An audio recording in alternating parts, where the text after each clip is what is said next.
Teams Day here in the Lancashire Congress. Walking down, had a nice breakfast, had much more sleep last night than I did the other night, which was good. At the end of yesterday, Helen and Chucker came second. There was some scoring disputes, and Magnus and I drew our last match, which is what I thought roughly what we'd done. There were mistakes made all round, but they kind of evened out. So yeah, we finished joint fourth. I think we only lost one match all day, which was good. And that was 12-8, and we finished ahead of those guys anyway. So no one beat us necessarily. The match we lost ourselves. It wasn't necessarily beating. But yeah, we're just walking into the room now. Oh, look at that bright light. Looking for my team. There's Magnus, the man, and there's some other people floating around, so you can see. The lighting's great, the heat's great. It's a really nice playing area, I think. Let's hope there's no scoring errors today. Now I'll sit with Magnus. For some reason he's sat north. He's never north. How you doing, Magnus? Fine, thank you. We're not staying north, don't worry. New combos today. So I'm playing with James today. No, I think that's a lie. I'm playing with Magnus, but he won't sit north. He never does. Look at this for a team. How we doing, everyone? So everyone's saying morning. There's Alan, Julia, Alan, and from those in Discord, this is Rob Heidi or Rob Hickling. Rob from Edinburgh, yeah. So yeah, they're going to do well today. They're aiming to come second, we think. Is that right? Second or first? Okay. If we don't do very well, we'll give them first. So yeah, best of luck today, guys. So we just finished the first round. Magnus and I are getting a Starbucks-style coffee. I'm going to give you one hand. You picked up this distributional hand. You've got king empty to 5, stiff ace, stiff queen, ace 10 fifth. So king empty to 6 spades. And so, fine, you know, it's like halfway through the match, we're doing alright. And partner opens a heart. Okay, fine. Well, he's got an opening hand, that's good. So you bid your longest 6-card suit. You bid a spade, and then partner rebids. You're expecting 2 diamonds. Partner rebids 2 clubs. What are we doing now? What is our plan of action on this board? So 2 clubs could be minimal, could be some sort of shapely 11 count or something like that. But 2 clubs could be quite good. You could have up to maybe 17 and not feel good enough to bid 3 clubs and not have a balanced hand to bid a no trump or something. So this is wide ranging. You could have quite a lot of clubs on here. So what is your plan of action on the board? Well, if you're going to make slam, you really want partner to have, there's 3 cards you want partner to have: the ace of spades, the ace of diamonds, and the king of clubs. And then, you know, you need 2 of those. I mean, if you only have 1 of those, you're not making slam. But you need 2 of those, and then maybe a bit more. So like partner needs a 5th club or the queen of clubs or something. So, do you just bid key cards straight away? That's just, no. There's so many. You're at 2 clubs. There's no point jumping to 4N without any knowledge of partner's further shape or strength. So, if you're going to take control of the auction, you've got. If you're going to take control of the auction, you need to show some sort of game forcing club raising. In ACOL, what you'd have to do is bid forcing, and then over whatever partner bids, you then bid clubs at the cheapest level to show like a slam train clubs. So here I would bid 2 diamonds, and then over the expected 2 hearts and partner, I would bid 3 clubs. The advantage of doing that is the partner might have 3 spades, and partner might be able to bid 2 spades over 2 diamonds, and you get an idea of the shape of their hand. The other thing you can do is you can let partner take control of the auction, and you can show your hand. And so the other possibility is you can splinter in diamonds. If you jump to 4 diamonds, you're telling partner you've got a raise to 5 clubs with a singleton diamond. So that's quite forward going. Now imagine partner's got the ace of spades, ace of diamonds, and king of clubs. He's definitely going to be looking for slam now. And if he's got 2 of those 3, well, if he's got the ace of spades, you're giving him space to cue the ace of spades. Or maybe if he's got the ace of diamonds and the king of clubs, he can cue the king of hearts or something like that. So I don't know what the correct thing to do, and I think if you're playing a more sophisticated system, there might be better ways of relaying things here. I decided to let Magnus take control of the auction, and I bid 4 diamonds as a splinter. And then Magnus is now king of the auction. You're going to trust what he really bids, and now you've shown your hand, or at best, I mean, he won't know you've got 6 spades here. You've shown your hand that you must have some aspirations of either slam in clubs, or that just 3N isn't suitable for your hand, for example. You haven't looked for 3N. So partner Magnus bid 5 clubs. All right, comes back to you. It's like, could you still have slam on? Well, maybe. And this is where you need a bit of partnership trust. Imagine there's sort of hands where you can make slam, and Magnus has signed off in 5 clubs. Would he do that with the various hands? Well, whenever he's got the ace of spades and king, queen of clubs, or the ace of spades and the ace of diamonds or something, he would have cubed the ace of spades. So if he's got the ace of spades, he won't have the ace of diamonds and king of clubs. He shouldn't have anyway. So we can rule that out. So now what we've got to do is weigh up the possibility that he's got the ace of diamonds and the king, queen of clubs. Could he still have those? Maybe. But that's very pushy.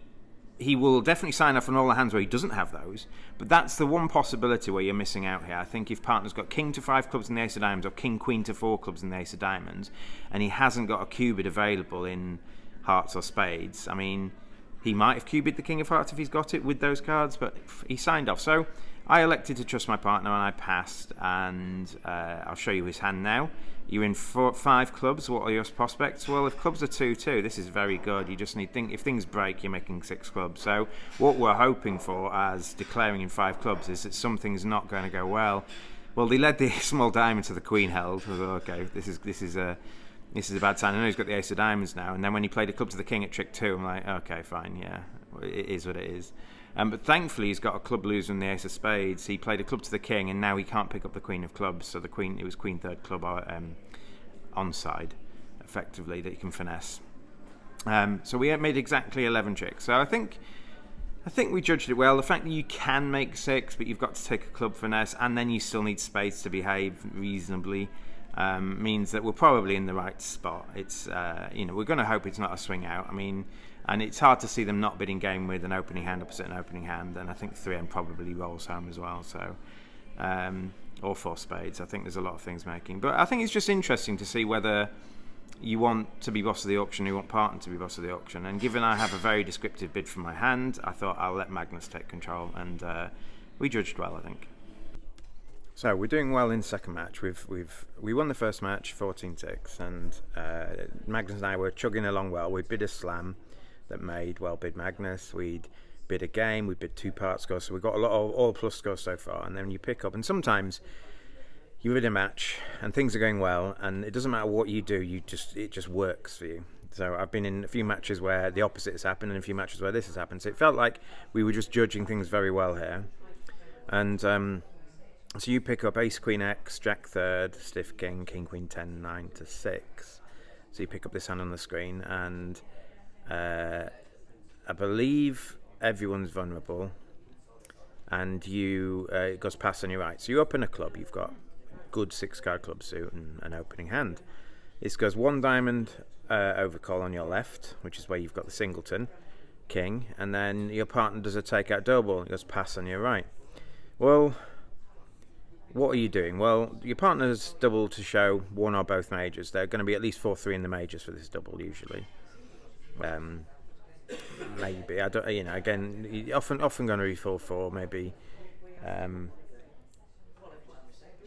And so you can't spot partner's major. You can't really bid a no trump. It's a bit off centre. You've got a stiff king. It's likely to make if you do end up bidding no trumps. But so it looks like you're just going to bid 2 clubs. But think of the auction here. Who's got diamonds? Well, the hand on your right probably hasn't got diamonds. They would have raised over the double with diamond support with 4 diamonds. So partner's likely going to have diamonds as well. And if partner's got a diamond stop and you've got this stiff king, it might be that 3N's the place to play, or some number of no trumps. So I took matters into my own hand and I overbid, and I bid 3 clubs. Now, if you look at your club set, you don't need much from partner. If partner's got the stiff ace of clubs and jack to 4 diamonds or something, you're probably going to be able to rattle home enough tricks in 3N. And the advantage is when the hand on your right doesn't compete, it probably means that you know where all the finesses are going to, whether they're going to win or fail. So I overbid to 3 clubs, and partner's sort of forced to bid 3N. I think he should Q-bid 3 diamonds on the way, just to allow me to play 3N when I've got queen X of diamonds. But we've got 2 diamond stops, which is great. So how are you playing 3N? What are you doing? Well, the ace of clubs is likely to be with the overcaller. You're missing quite a few points. You're missing queen jack of diamonds, ace king of hearts, and ace of clubs. So there is room for the left-hand opponent to have one of those cards, but they lead the Queen of Diamonds to trick 1, so maybe your right-hand opponent's got everything. And so you're in 3N played by the south hand in this diagram, and the Queen of Diamonds is led. What do you do? Well, it feels like you just need to bring the clubs in for the loss of 1 club trick. And what's the best way to do that? Well, the best way to do that is just finesse the jack. So Magnus at trick 2, crossed to the King of Spades, ran the 7 of clubs, whichever club is his highest, and it held. And then you play another club up to the 10, and they show out. So not only is the jack of clubs on side, they're 4-1, and your running of the 7 clubs on the first club trick picks up the whole suit. So Magnus ended up making 10 tricks in 3N. +1 is that? +1 we've scored with our teammates who are just waiting up to score now. So yeah, well done. It's one of these hands where, I mean, it sounds like Magnus is short in clubs as well, so maybe 3 clubs isn't the right bid, but I just did it. And sometimes the match is going in your favour, and anything you do turns to gold dust. If I only bid 2 clubs, we probably don't get to game. So the fact that we made 10 tricks with Magnus's good play was icing on the cake, and it feels like they were in the same contract at the table, but we gained 1 imp, so well done, Magnus. So, a second ago I showed you of a 3N that Magnus played very well and we bid very well. I'm going to show you the other table, which is slightly more humorous. The bidding at the other table goes, here's the full hand just for memory, the bidding at the other table goes a club, Chuck bid 2 diamonds, this goes double, pass, my hand bid 3 clubs, pass, and then this hand, for whatever reason, decided 3N was the place to play opposite what could be like an 11 count in clubs or something. So, when Queen of Diamonds lead, same lead, King, small, small, and then at trick 2, they didn't do what Magnus did, they led the King of clubs out from dummy. And so this goes small, small, ace, and then Helen played a second diamond, which Chucker played the 8 or the 9 or whatever, which held. And then Chucker thinks, well, there's no way they'll bid 3N on 2 small clubs. There's no way that they haven't got 9 tricks if I lose the lead. There's no way that they've not got the jack of clubs here, or having 3 clubs or whatever. So Chucker decides that, well, they've got the rest of the tricks, so he cashed the ace king of hearts to keep them to 9, he thinks. Which won as an imp, but but because they've declared as bid weirdly, so Chucker doesn't think they've got that, and then played it incorrectly. Obviously, they can always take Magnus's line and always make it. Chucker doesn't believe this is the case, and so lets them off the hook by cashing ace king of hearts, and now they make 2 hearts, 3 spades, a club and 2 diamonds, so they only end up making 1 club trick now for 9 tricks. And if Chucker just clears the diamonds, it's going 2 off or something. Can't pick the clubs up because jack to 3 is not pick upable now. So well done, Magnus, well done Chucker's opponents, not so well done Chucker. So we're 2 matches from 2. We're currently in like joint 3rd place, and we've just played a decent team. I think we've probably lost it on our table. My partner went for a Murph, Urban Dictionary. That's what a Murph is. So that was not a good result. I sympathise with him because I did not have my bid. I made a weird view in the auction, and my partner decided to bid 3M without stopping their suit, and they took the first 9 tricks. So it did not play very well. But you pick up this hand. You pick up King Queen 9-8, Ace 10x, Ace King Queen 9-5, Singleton 10. It's a pretty good hand. It's an 18 count, and partner opens the bidding vulnerable. So already partner opens a club, which is your Singleton. Surprise. And you've got this huge hand. So obviously in your mind you're thinking, I'm going to make a slam try when partner opens at some point. So partner bids. So I bid a diamond, which is my 5 card suit, and partner he bids 2 clubs. So he's denied a major, which means he's probably got 6 clubs here because he's not raised diamonds. So he's got an opening hand with 6 clubs. And in ACOL, this is usually quite decent because some balanced 11 counts of 6 clubs or 12 counts of 6 clubs will just open a no trump. So he's either distributional, maybe he's got a 7th club, or he's usually decent because he hasn't opened a no trump.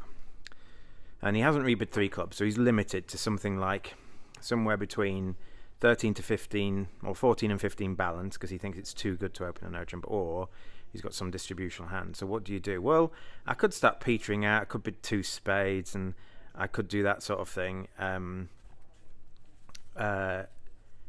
But what's the point? You've not got a major suit fits.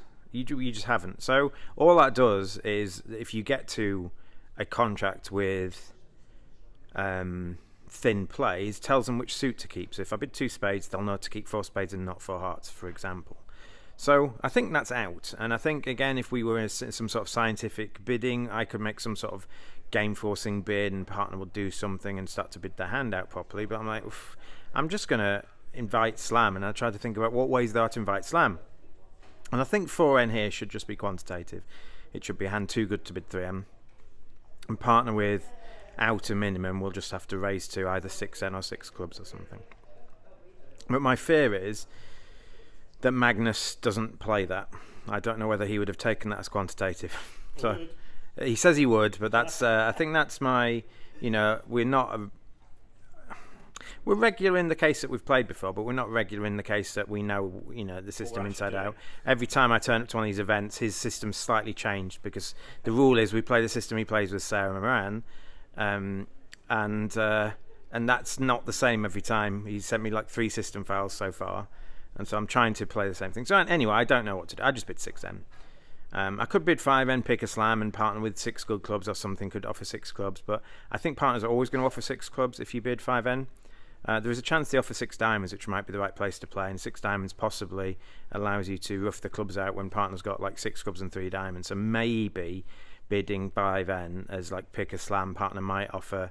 But are they going to offer 6 diamonds with jack to 3 when they've got 6 club suit? I don't know. Anyway, all this went through my mind, and I just shrugged my shoulders and think, I'm just going to bid 6N. And partner puts down a 10 count. Oops. So here's the hand. They found a spade lead. They led the 3 of spades to the ace and the spade back. I've got no other play than to just hope that the king of clubs is onside, but it has to be singleton or doubleton onside. I think singleton might not be good enough. So I ran the 10 of clubs, lost to the king, so I went 1 off. So yeah, I'm expecting that to be imps out, because the other table has some slightly greener players playing north-south, and they're probably not going to open this a club. So I expect this is going to be a swing out, so not the best. So you pick up the following hand. You've got ace, queen, jack to 5 spades, ace, king, queen, X of hearts, 3 low, stiff. And partner opens a bidding. Now, it's always good when you've got a good hand that partner opens a bidding, and immediately you go, oh, maybe there's a slam on. So partner opens 1 no trump, first in at favourable. So this could be some 11 counts, but usually 12 to 14. So what do you do? Well, it's dead easy. We play something called Smolin. So the idea is you bid Stamen, and if partner doesn't show a 4-card major, you can still show your 5th spade. And then you're looking to see if you've got a fit or something. And if you have a fit, maybe you can try and bid 6 major, maybe. But bonus is when partner bids 2 hearts over Stamen, you now know you've got an 8-card heart fit.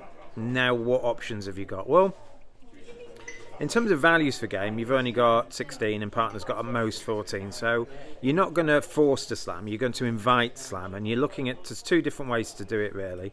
You can either bid 3 of the other major to show a forcing a slam try in the major you've bid. So in this case, partner's bid 2 hearts, you can jump to 3 spades, which doesn't show spades, it's just a forcing heart race, so some sort of slam try. The other thing you can do is splinter. And in this case, who wants to be boss of the auction? Well, you don't really want to be boss of the auction. What you want to do is partner needs to evaluate whether they've got the ace of clubs or not. If partner's got the ace of clubs, their hand's really good. If partner hasn't got the ace of clubs, they need to know that their club values are wasted. So I think you should probably splinter to 4 clubs over 2 hearts if you're going to look for slam. And maybe partner's got a maximum and the ace of clubs or something like that. You might be able to get to 6 hearts, and your spades potentially provide a discard. So if you look at what partner's got, a splinter works wonderfully. It's probably the only way to get there once partner's decided to open this a no trump, because anything else you do, they're either going to, let's imagine you bid 3 spades. What's partner do now? They queue 4 clubs. You haven't got a diamond control, so maybe you sign off, and then your partner probably doesn't move with a minimum. The other thing is, if you splinter in clubs, diamonds is the thing you really want to know. So not only if you splinter in clubs, will partner be able to evaluate their ace of clubs or non-ace of clubs well, you'll also get a queue bid of 4 diamonds from partner whenever their hand is suitable. So you also then know you can then check on key cards and so on. So if you splinter in clubs, partner will bid 4 diamonds. You can now go, oh brilliant, I'll key card. You find out you've got all the key cards, And then you've just got to hope that either partner's got a second round diamond control or the king of spades, or even just the spade finesse is on side. There's the possibility as well that partner might have the jack to 4 hearts and club length, and you may be able to rough a few clubs in your hand or something like that. But it's probably going to have some play, even if it's just going to be on a spade finesse. So whenever partner's got the king of spades or the queen of diamonds, it's going to be really good, because you've right-sided it as well. So one of these hands where you need to think about, don't just bid a forcing bid and try and take control. Sometimes you might have to describe your hand and let partner take control, like in this case here. So we've just finished match 5. We lost match 4. We're not doing great. And you are in 3N on the auction. A diamond, a heart, 2 clubs, 3N. So you've bid all the suits in mid 3N, and they lead. You're playing 3N by the hand with the queen 10 of spades, and they lead the 8 of spades. So all right, you've got a guaranteed spades up eventually, depending on where things are. And it went 8 of spades, small, king, small, spade back through. Well, you run it towards the 9. This went to the jack. They then played ace of spades and a 4th spade, spades being 4-3 initially. So they've cashed 3 spades, you've got 1. And you're in 3N, no more spades outstanding, so there's no need to worry about letting someone in. And you've got 5 diamond tricks to come, so that gets you to 6 tricks. You've got the ace of hearts gets you to 7, and the ace of clubs gets you to 8. So you need some way to make 9 tricks. You've got 2 different heart finesses you can take, which will increase the trick, or at some point before cashing the diamonds you can play ace and another club. Now ace and another club felt a bit committal, so what I thought I'd do is rattle off 5 diamonds and see what happens, and see if anyone starts squirming or not. On the 4th spade, the hand on my right discarded a heart, and then I rattled off for 5 diamonds, and the hand on my left, who led a spade initially, only had 1 diamond. So she starts squirming, and she's discarding heart, club, and they play revolving discard. So the first discard she discarded was small heart, which in theory shows something in clubs. So I could have, before playing the 3rd diamond, played ace and another club, but I didn't really want to commit to that, because I might just be able to end play them to lead away from the king of clubs as well, is a possibility. So I cashed 5 rounds of diamonds, and she's discarded 2 hearts and 2 clubs, I think, or something like that. I can't remember the exact discards. I've just played the hand, and I'm coming down to, I need to discard on the last diamond before I see what she does. So she's discarded 2 hearts and 1 club. I need to discard a card on the last diamond, and I've got ace x of clubs and ace queen 10 of hearts. What do we do? I don't know if there's a clear answer here. This is all about table feel and all about doing it. Now, if I genuinely believe she's squirming, I think there's some way to throw her in here. I think that she's possibly guarding at least 1 heart on her and the king of clubs. And if that's the case, I should discard the 10 of hearts and then just play ace and queen of hearts and throw her in. But there's no guarantee that. I have bid hearts. She might be squirming with jack to 4 hearts or jack to 5 hearts initially and not have the king. And initially, because she was discarding before me, she doesn't know whether to throw hearts to her or not. But if she's got all 3, I can make it as well. So the danger is, if she's got all 3, what I have to do is discard down to a singleton ace of clubs and see what she does. She gets caught in a strip squeeze now. Imagine she's got the king of clubs and the king jack of hearts. When I discard down to stiff ace of clubs and ace queen 10 of hearts, what does she keep? If she discards a heart, I can just duck a heart and my hand's high. If she bears down to the king of clubs, I can play a club to the ace and exit with the queen of hearts and end player to lead away from the hearts. Or she just might not realise that she has easy discards, and she might be missing one of the 3 cards. Now, that line only works when she's got all 3, and it's a real big table read situation. Maybe it was right to trust the discards and play ace and another club if you think she's got the king earlier on. But I didn't do that. I just discarded down to stiff ace of clubs, and then I played a heart to the queen, and she did have them all. She exits with the king of clubs, and oh god, I know what's coming here. And then on the ace of hearts, he showed out. So I'll show you the full hand. There was a chance to make this. She's got everything. She's got ace jack of spades, she's got king of clubs, she's got king jack of hearts, she's got everything initially at trick 1, and sometimes with certain people, can you trust the squirms or not? I don't know. I could have made this. Everything's offside, and I still could have made it. But they could have just played ace and another club at trick, whatever. And because the king of clubs is onside, it seems weird. I know if any of the finesses are working, the club finesse or either heart finesse, I can make it. And I didn't want to commit too early to picking the wrong one, so I waited till the end, and I couldn't play the right one, but I can still find the end play, and I didn't. So I don't know. I can't feel too aggrieved there. It was gettable, I think, but only because of the table presence and not necessarily because it was the right technical line to make the hand. So interesting end position that I failed to find. We're done. We won the last match. No, we didn't. We lost the last match.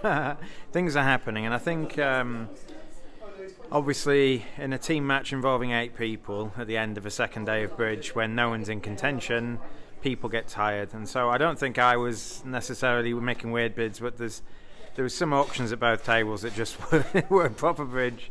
I'll show you the one at ours, at least the one that I thought was just a bit mad, and I'm trying to work out what's going on here.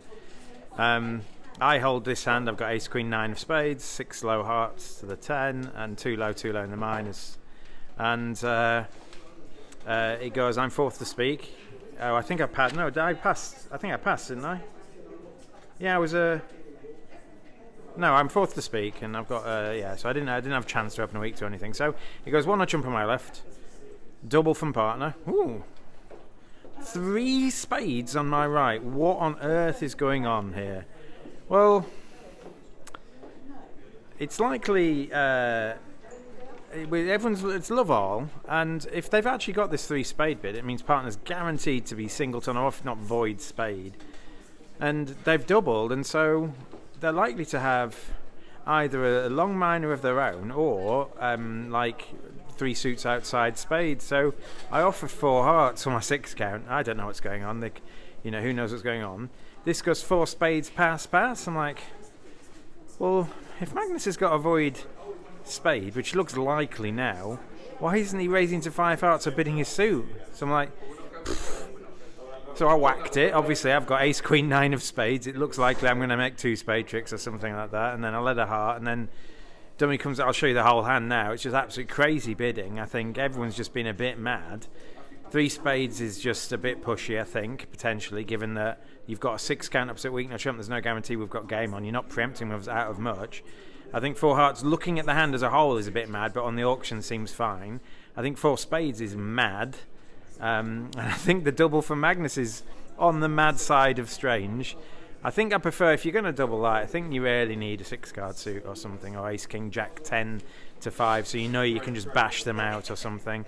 There's a danger that, no trump's making, there's a danger that partner doubles 2 of a major and it makes or something when you're this weak. So if you're regularly doubling as light as this, it's fine. I did not expect it, and so I was a bit awash with the defence. And not only that, they misplayed it as well, and they went an extra one off with 500. So just a bit mad. There weren't any that interesting hands because people were just going through the motions and bidding a bit too fast. But we've had a good weekend. We finished around like 7th out of 19 or something, so we were above average at the end of it, but we lost matches that in clearer minds we would have won. I think there was only one match where we didn't really have a chance of winning. That was the 3rd match where we lost quite heavily. There was mistakes at both tables, but even without the mistakes we didn't have anything in the plus column, so we're probably always losing that match. But the rest of the matches they're interesting, and it was another good Ollie Cowan Congress. Everyone was friendly and lovely in a really nice venue. You can see the Christmas tree is still up there. So we're going to say bye to Magnus. Bye, Magnus. Bye. By next time you see him, he might be a king. We might have done enough this weekend to get him king and NGS. That was his aim at the start. So I'll put a big thumbs up here if he manages to make it by the time I've edited this video. So I'll see you later. Next time you see me, I'll be in Atlanta doing some daily vlogs in Atlanta. They might already be out depending on what order I edit the videos in, but that's my next aim. I'm setting off for Atlanta in 2 days' time, so I'll see you all in America.